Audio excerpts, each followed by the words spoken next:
everyone. Scott Hansen here from NFL Red Zone. I hope you're checking out 1 hour of 5 Yard Rush, one of the best podcasts on NFL football in the UK.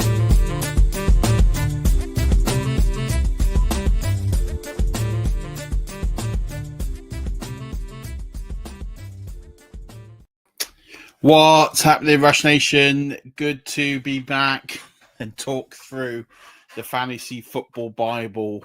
Week 11 now, 4 weeks to go to the end of the regular season. So lots going on, lots of things to play for. So no time to waste. Let's get straight into it. Tonight's game, the Eagles versus the Commanders. Eagles favored by 4. The over-under set at 48.5. This is, I think, going to be a really interesting game. I probably agree with the lines here. Eagles by 4. They're on a bit of form. I think they match up very well against the Commanders. I think that the Commanders' passing game will struggle a little bit. I think that Terry McLaurin against Quinion Mitchell is a difficult matchup, whereas I think A.J. Brown has got a really plus matchup this week. The Commanders are boosted with the return of Brian Robinson Jr. He's off the injury report. He is good to go. That's really, really positive and good news here with regards to him. So I'm looking forward to seeing what happens with him, but I'm posting good thoughts here and hoping he gets back to having a really, really good week. And then 48.5, I think will go over. I think both teams are offensively minded. I think both teams will score points. You really only need them to score 24 points each for them to hit that mark, essentially. I think that will happen. I think the D's are good. I think the Washington D is decent, but I do actually think that the over gets hit here. I think this will end up in the 50s, but I do expect the Eagles to win this game. I think offensively, like I said, it's going to be an offensive game. We expect to be a good amount of fantasy points on order here, so there's lots of things to take from a positive perspective away. And so both these quarterbacks very much in play. Jalen Hurts for me is my quarterback 2 of the week. Jaden Daniels is my quarterback 4 of the week. So again, both of these must start plays. I know Jaden Daniels didn't have a great week last week. I do expect him to bounce back this week. As for the running back, Saquon Barkley, he's my running back 4. Brian Robinson Jr. is my running back 16. Both of these are very much in play for this matchup. The only one I'm kind of Austin Ekeler's on the fence. He's at 32. So I think you can play him in certain, especially PPR leagues. I think there's some value to him. I rank these on half point, if you remember rightly, or if it's your first show, welcome. And so, keep that in mind. Definitely wouldn't play him in a standard. Looking at the wide receiver rankings, A.J. Brown, as I said, plus matchup. He is at 8 this week. Terry McLaurin is at 31. He's got a difficult matchup. I've got Devonta Smith, who is questionable to go. If I get a full injury report before then, he might get a slight move up. He's at 32 this week. He definitely draws the worst of the two coverages out of him and A.J. Brown this week. Noah Brown is at 50. I think he'll get some points, but he'll need to really see some upside for him to be fantasy relevant this week. As for the tight ends, Dallas Goedert is at 16. Zach Ertz is at 18. I think Goddard's got upside. The question is how healthy he is. But in this sort of matchup, he could have some significant upside. But at this point, he's just sitting there in my rankings. If he's your only tight end, I feel comfortable starting him. I don't feel comfortable starting Zach Ertz. I'd be looking to try and find someone a bit better. I have the Eagles DST at 11. I have the Commanders DST at 25. That tells you kind of how I think this game is going to go. And then the kickers, Jake Elliott is at 13. He's startable. Zane Gonzalez at 20. I wouldn't start him unless absolutely desperate. No international games. They're all finished for the season. So we move across to the 6 o'clock window, 1 o'clock, 6 o'clock window, depending on where you are in the world, or the early slate, as we should really be calling it. And we're going to start with Bears v Packers. Packers favored by 5.5. Over under 40.5. This is an over under that's difficult to call. Shane Waldron has been fired, so we're going to get a new look offense for the Bears. But for me, I think the 5.5 is kind on the Packers. I guess because that defense is a little bit of a shambles at times, you can definitely pass on them. I think the Packers will win the game. I'm pretty confident that they'll win the game. I do think that you can run on them. I do think that Rome Odunze is a good matchup. I do think the Bears they will score more points than they did last week because they only scored 3. I do think that the Bears will get a couple of touchdowns in this game. I like the over to be crushed here. I think that the Packers will put on a bit of a clinic as well, fresh off a bye. Worries for me in this matchup. Romeo Doubs is a slightly tricky matchup, but he is very, very good in zone coverage. So that's one that it looks worse on paper than it is. But given how he is, he's a player that is flex worthy. The matchup itself is tricky. He's up against Jalen Johnson, who has been one of the best corners in the NFL. Having said that, he is very good at busting that coverage and has a very high win rate.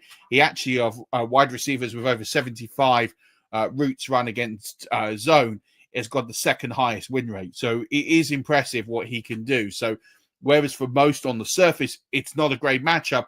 For him, it's not a great matchup, but he has the tools and has proven all season he can bust that. Does he get the targets? His targets per route run is hovering between 18 and 20%. It needs to be higher to lean into that a little bit more. That is the concern with him. But I will say here that there are some opportunities here for Rome Odunze. I fully expect him to continue on as the Bears wide receiver 1. He does have a great matchup against Eric Stokes in this one. So as for the quarterbacks here, it's really just Jordan Love. He's at 10. I can see a higher ceiling than that, but this Chicago D is not one to be underestimated with. So just be a little careful. Caleb Williams at 23 until I see greener fields ahead. I'm going to be very cautious with my ranking of him. DeAndre Swift is at 19. Josh Jacobs is at 20. This will be a difficult one for Josh Jacobs. He is also carrying a questionable tag, so keep an eye on that one. Moving on to the wide receivers in this game, I have Jaden Reed just inside the top 24. He's at 23. Romeo Odunze is at 40. Romeo Doubs is at 34. So as I talked about, flex worthy. Could really bust it open, but it is a tough assignment for him. Romeo Odunze is at 40. Again, it's just more about the passing volume. When it goes up, I expect him to go up. Christian Watson is at 41. DJ Moore at 47, Keenan Allen 48. I wouldn't start either of these two. This might be a negative game script, but until we see something more out of the Chicago offense, I am really skeptical that there's enough volume to support all three. And with the way that DJ Moore relationship is right now, I am more than a bit skeptical. As for Cole Kmet, he has really dropped off a cliff. He's all the way down at tight end 23. But you can start Tucker Kraft. He is my tight end 8 this week. Moving on to the defenses here. Green Bay Packers are at 8. Chicago Bears are at 15. You know, what I will say is that Jordan Love has thrown a lot of interceptions this year. That is in play for being a half-decent streaming option this week. There are better out there on the board.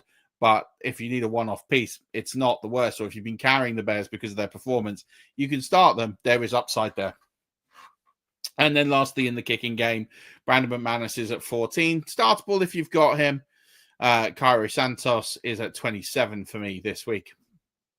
Moving on to the Saints v. Browns. This is a real messy one. Browns are favored by 1. The over-under is at 44.5. I'll start with the over-under because I think that's easier in my mind. Both defenses are shambolic against the pass. If these quarterbacks, and this is a big if these quarterbacks can actually get into a rhythm and put a game up, this will be high scoring. This both teams have capability of scoring 30 points despite the weapons or lack of weapons that New Orleans have, or despite the tendencies that Jameis Winston has to throw the football. If these quarterbacks get into the zone here, there will be a good high scoring game here because both these pass defenses are atrocious. They're two of the worst in the league. Lots of receivers here have great matchups. Jameis Winston will have a point to prove. He was a former New Orleans Saint. He was let go. Was decided that he was not as good as Derek Carr. Darren Rizzi's got a point to prove. He wants this job. He won last week. He will want to keep building a winning culture here to try and get himself the head coaching job full time. Marcus Valdes-Scantling is someone who has a very, very interesting matchup this week. Mason Tipton has a very interesting matchup this week. So does Elijah Moore. So does Jerry Jeudy, because of how bad these defenses are. Alvin Kamara looks a shoo-in. I think there's more points on offer than the bookies are telling you here. So I really like the over here at 44.5. Plus -1. Who am I say is favorite? Who do I have more faith in? Browns have the better roster, but I think Derek Carr is probably the more competent quarterback. And I think cooler heads will prevail. So I probably fancy the Saints in this one, but I think it'll be close. And I think that's good. Close will mean lots of fantasy points, lots of opportunity here. And I'd like it to remain close. As for these quarterbacks this week, Jameis Winston is at 16. Derek Carr is at 22. Derek Carr, that one's itching me a little bit. Don't be too surprised if I do move him up just a little bit in my rankings. Alvin Kamara, my running back 2. Really good matchup for him. Nick Chubb is at 22. Less so. It's probably the only strong defensive unit at any point in this game is the run defense, and the linebackers of New Orleans are half decent with Demario Davis in there. The D tackle's not too bad there either. So I do think that there is some run stoppability there. I also think Ford will get in there and he'll carry a bit of the weight as well to keep going as well. As for the wide receivers in this one, so obviously there's a lot of injuries here on the New Orleans side. So Cedric Tillman, I think, will be the lead receiver. He's at 22. I actually have Marcus Valdes-Scantling after his wide receiver 2 performance last week at 27. I think this is a good matchup. I think that the Saints realize that they will go over the top. He will have a role to play in this game. And the Cleveland Browns have struggled to cover anyone this season. So I do like this one quite a lot. Jerry Jeudy's at 29. Elijah Moore at 35. He has a really good matchup. Mason Tipton's at 49. If you need a desperate streamer this week, he's not the worst play, but there is zero floor there. So if you've got to be really in risky, no biscuit territory to go there. David Njoku is my tight end 3. I think this is a good one for him. Taysom Hill is at 10. I think you're going to see some Taysom Hill this weekend. Fancy him to maybe run in a score as well. As for the defenses here, I do have the New Orleans Saints at 12 just because they can turn the football over, and we all know what Jameis Winston is like. The Cleveland Browns I have at 14. I do think they can get a few turnovers of their own, especially in that non-pseudo run game and with some coverage issues, especially given the caliber of the receivers out there. They're not the most reliable for New Orleans. There is opportunities here, especially as quite a lot of these aren't fully up to speed with the playbook. As for the kickers here, I think it's an interesting one for kickers. If I had to pick one, I'd probably go with Blake Grupe, but he is down at 18 for me. Dustin Hopkins is right next to him. He's at 19. Next on the list is the Patriots versus the Rams. Rams favored by 4.5. Over under 43.5. This feels a pretty good line. The Patriots D has been really solid this year in terms of stopping scores from being seriously run up against them, but they are struggling to score points of their own. So 43 feels good. Probably a nudge over feels good, but I think that's about right. Rams 4.5 again. Can't really argue with that. I know the Patriots won last week and won handsomely. But having said that, I still think this is a game that I would fancy the Rams with the talent that they have here. And I would expect them just to run out winners like they have done in their last couple of outings now that everyone is nearly full strength. Matt Stafford is my quarterback 15 this week. But Drake May's at 9. I think you can pass on this defense, and I do think Drake May is starting to show us a few things here. And he doesn't need touchdowns to score points. He has got some really interesting points with his legs that he can do and extend plays. So I am interested to see how he gets on this week. He is my quarterback 9 this week. Kyron Williams, he sits at 5 for me.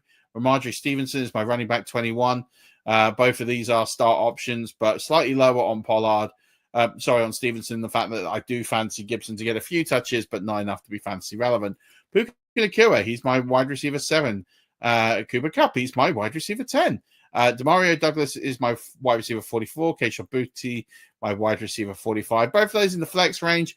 One of those is going to hit a decent number, not both of them. I've hedged here in my rankings. I don't actually know which way it's going to go. Keep an eye on DeMarcus Robinson. He is at 62, but he is a bit of a touchdown merchant. If you're chasing wide receiver touchdowns and you're really struggling, he's not the worst option to fire up, despite the fact I do have him at 62. I don't think the passing volume is going to be there quite as much. I think they're going to run Williams a lot more, especially if they get up. The game script will go with them. as we know, with a 4.5 point schedule. If that goes up by significantly more than that, then I would sit there and say that they will be a bit more cautious. That'd be balls to Kupp, balls to Williams, maybe even balls to Allen at tight end. So therefore, it means Demarcus Robinson, with them not needing to chase the game, might be the odd man out. That's why I've got him at 62. Hunter Henry, he's questionable at the moment, but I do have him at 12. I do think he's a touchdown threat. That's why I've got him there. Davis Allen is at 21. Don't expect him to have huge volume, but I do expect him to get a few, especially if they're trying to control the game late on. Those garbage time points will add up. The Rams are at DST 7. Patriots are at 22. And these kickers I'm not overly keen on starting this week. Josh Carty's at 15. He's a sort of start, but he's not one I desperately want to get into and fire up here this week. And the same with Joey Sly. He's at 23. No slight on him, just the fact that they don't score as many points as you would like or expect here. Right, got 4 more games to get through in this window. Steelers-Ravens divisional game. Ravens favored by 3, over under 48. Yeah, that probably works. You probably would expect the over, I suppose. Steelers good defense, but Ross is cooking, and then we all know how good that Ravens offense is. So yeah, 48 works as a line. I think it goes over that. Ravens by 3, yeah, I think probably even a little bit more. Given how well they have been the last few weeks, scoring points, I would expect them to win this game by more than that. Lamar Jackson, of course, sits as my QB1 this week. He's QB1 on the season. There's nothing there to take me away from it. What I will say is the surprise is Russ Wilson. He has been really good. He is my quarterback 7 this week. He is the only quarterback outside of Anthony Richardson that has an intended air yards in double digits. He's at 10 intended air yards per throw, which is impressive. Russ is starting to cook. Believe it or not, he is starting to deal in that offense. Only Anthony Richardson's ahead of him, and we all know how that is turning out as the season goes. Looking at the running backs here in this one, and for me, Derrick Henry, he sits just outside of 13. Pittsburgh can stop the run. They got some really good interior help there to help contain Henry. And I think this will be a bit of backwards and forwards, and that could nullify the game script a little bit for them. Najee Harris is at 25. He has got a questionable tag. He did miss some time on Sunday. Jaylen Warren is at 31. He will definitely step in if Najee Harris isn't a full go, or if Najee Harris has to sit out. George Pickens is a great target for me on this defense. He is my wide receiver 2 this week. Zay Flowers is my wide receiver 13 this week. So both of these are definitely in play. Rashad Bateman, touchdown option. He is at 43. So one to watch here. I just noticed that when one of my rankings reset here, which is strange. So I just need to fix this a little bit. Okay, that's really interesting because there's a player here that I had in a completely different spot. So I'm not quite sure why it's landed like that. Okay, just going to publish those. Sorry, not the best audio here, but I also don't want to make any mistakes while I'm doing this. Okay.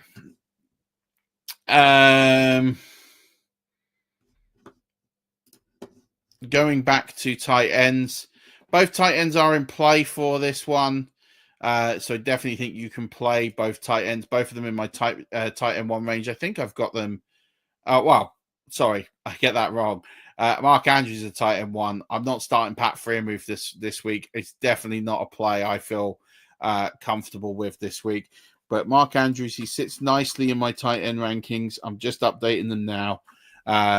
So at the moment, Mark Andrews is my tight end 7. Pat Freiermuth is my tight end 19. Is upside of him, but I think you're chasing it a little bit this week with him. The matchup perhaps looks better than the opportunity. Baltimore Ravens are my DST 19. Pittsburgh my DST 20. You can stay away from both of those this week. Given the fact it's at Pittsburgh, I'm not as high on Justin Tucker this week. He is at 7, but I do like Chris Boswell. He's at 6 this week. Both kickers viable for this one. Right. Moving on to next one. And sorry about all the here for everyone there. Dolphins at Raiders. Dolphins v Raiders. Dolphins favored by 7, over under 44. Again, the trouble with this line is just how bad the Raiders are going to be. 44 feels good. Probably sneaking under in here. I think this is one of those games that could be like 28-10. It kind of has that sort of feel to it. Miami D is pretty decent. I don't think that the Dolphins will want to stretch far beyond what they need to do to win the game. I think they'll do a lot of it on the ground too. There really isn't much on the Raiders side that I like. So to be perfectly honest with you, this is going to be a very one-sided review. I think that the Dolphins will dominate all phases of the game. I think they'll dominate on offense. I think they're dominant on defense. I definitely think they'll dominate on special teams too. So with that, I've got Tua Tagovailoa at 18. Gardner Minshew is my quarterback, 27. There really isn't much to talk about from the Raiders here. Talking about my running backs here, I have Devon Achane at 6. Alexander Mattison's at 26. I actually think he's got some upside this week just because it'd be Minshew throwing the ball. He will throw the ball to Madison a little bit more. I have Raheem Mostert at 36. Raheem Mostert, there's actually some room here for some garbage time points. So if you're desperate for a running back start this week, he's in play here. As for the wide receivers, Tyreek Hill is at 17. He carries a questionable tag. Not seeing that high ceiling. I don't think you're going to get it this week either. Jacoby Myers, he's at 18 this week. Jalen Waddle is down at 46. That's really all I'm talking about for the receivers in this game. I think a lot of it's going to be done on the ground. What I will say with this is with the tight end, Jonnu Smith, he'll be in play. He's at 9. Brock Bowers will also be in play. He's at 5. Slightly difficult assignment for him this week. And I think the passing volume might not be all the way there for him to dominate into a top 3 finish. Miami Dolphins, they're my DST5 this week. Jason Sanders is also flitting around there as well. I've just clicked the wrong tab, but I think I had him at 6. If memory serves me, 4. I had him at 4, kicker 4. So you can definitely start him this week. Right, let's get into the remaining games here. We've got 3 left. Lions, Jags. This is a ridiculous line. Lions are favored by 13, and the over-under is 47. I hate double-digit lines. I don't ever take the double-digit line. I don't bet anyway, but I can't sit here and say that the Lions are going to win by 13 points. I think it's just one of those things. We saw it last week. I know that it wasn't quite 13, but the Jags D is bad, but it's not terrible. On its day, it can really turn up. Yeah, I will always take a team with double-digit points. I just don't. I think more often than not they will hit. So I'd take the Jags and the points on this one. Over under 47. Can't argue with that. That's the mad thing on this line is you're basically saying that the Jags are only going to score 14 points, and the rest will be carried by the Lions with that line, which I just think is a bit absurd. So I smashed the over and I smashed the Jags here. I think they're very, very easy lines to pick on this week in this particular game. But I do think that the Jags will be dominated, especially with Mac Jones at quarterback. This offense will lose a bit of its dynamism. It will struggle a little bit. But having said that, there's opportunities here. One thing I would say is the Lions have been good at defense. I wouldn't say they've been as good as their normal standard. They've definitely lost with Aiden Hutchinson a little bit of that pass rush. So I do think if Mac Jones, if he can get together and get in a bit of a rhythm, he can get the ball down the field. They could score some points here. Having said that, he is at 25 for me. Jared Goff is at 14. I just don't think they're going to open the taps. I'm probably struggling there, putting him at 14. There is a chance he might move down a little bit further in this one, just because I think that they're so efficient on offense. I just think that I can't think that they'll be too aggressive here. Jahmyr Gibbs, he's at 11 this week. David Montgomery, he's at 17. There is some goal line work for him there as well. The running back game in Jacksonville is a bit of a mess. So Travis Etienne, he is at 39. Tanks Bigsby's at 44. He's also carrying an injury. If he doesn't go, I definitely think that ATM will go up a little bit more in my ranks, but he has been one of my biggest disappointments. Amon-Ra St. Brown, wide receiver 1 this week. Jameson Williams, wide receiver 28. Brian Thomas is questionable. He's wide receiver 33 this week. There is some room for him. I'm not touching Gabe Davis or Barge Pole. He's at 58 this week and could easily go lower. Evan Ingram, tight end 2. There's definitely room for him here. Sam Laporta, I've got unranked because of this injury. I'm not sure he's going to go yet. So keep an eye on that one. He is questionable, but I have him unranked as it currently stands. And then I do have Detroit as the DST2 this week. I think they've got every opportunity to force some turnovers from Mac Jones and dominate this game. And Jake Bates is my kicker 1 this week. Going to wrap up quickly with these final 2 games. Titans v Vikings. Vikings favored by 6. Not a surprise. Over under 39.5. Probably not a surprise given how bad the Vikings have been the last couple of weeks on offense. But I do expect them to get right soon. I know that the Sam Darnold MVP thing was a bit of a joke and all that. I think he's better than he has been the last couple of weeks, and I think there will be some rebound there. So I do expect a bit of a get right here with Tennessee. It's probably about as good as a matchup as you can get. He is a little bit banged up as well. He is questionable, but I do expect the Vikings and the over to hit here. I like both those lines. In fact, I think 6 is a little soft. I think if they played a bit better last week, they'd probably be up at about 8 or 9. So give me Vikings -6. Give me the over of 39.5, and I'll get into that.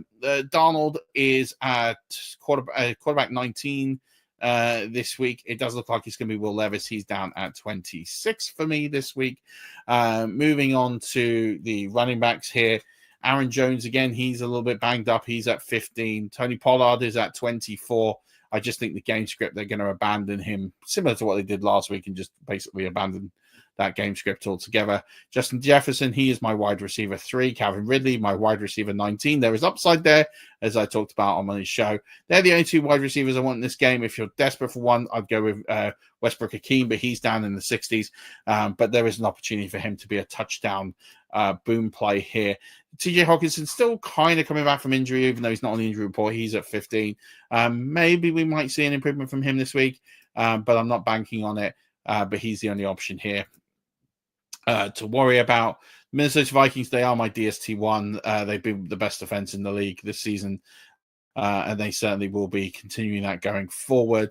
And then I don't really want the kickers in this game. I've got John Parker Romo. He's all the way down at 16. But not one I'm desperate to start. Nick Folk is all the way down at 22. We move to the last game of the window. It's Jets v Colts. Jets are favored yet again by 4 over under 43.5. Smashing the under here. Anthony Richardson is back with the worst completion rate of the last 20 years, as I put on Blue Sky, 44.4%. So everyone takes a bit of a hit here with that one. Jets have been pretty bad on offense. I think they'll be fine on offense. I actually think they're going to win by a lot more than 4. I actually predict that the Jets will win this by close to double digits, but the under will still be smashed, which is telling you all the hope that I have on the Indianapolis Colts this week. There's not many I want to start. Aaron Rodgers, he is at 21 this week with no rushing upside. Anthony Richardson sits at 24. I am generous putting him there at 24. Let me tell you that for free. Jonathan Taylor, he's my running back 7. I think this is a good one for him. Breece Hall sits at 14. Braden Allen sits at 34. Don't want to start him unless I am in a desperate spot with injuries and buys. Garrett Wilson is my wide receiver 5. Devontae Adams is my wide receiver 8. I think both of them will get high volume targets to carry them here. Josh Downs is all the way down at 38. Michael Pittman at 52. Alec Pierce at 55. Anthony Richardson's only completed more than 10 passes in one game so far this season out of 5. I'm not necessarily expecting that trend to continue this week in terms of I don't expect him to get more than 10 completions again this week, which is why all those receivers are ranked so low. Tyler Conklin, he is all the way down at 25. Colts don't use tight ends, so you can pretty much ignore that. No tight ends here for this one. The Jets, they do sit at DST4. You can definitely pick them up and start them this week. And then we have the kickers here, which I'm not feeling good about. So you can leave them. It's actually going to be Spencer Schrader who will be the kicker this week for the Jets, it seems. That's going to do it. Thank you so much for tuning in. Thank you so much. Hope this has been a good and useful show. We'll be back with part 2 tomorrow. Until then, Rush Nation, don't forget, as always, keep rushing.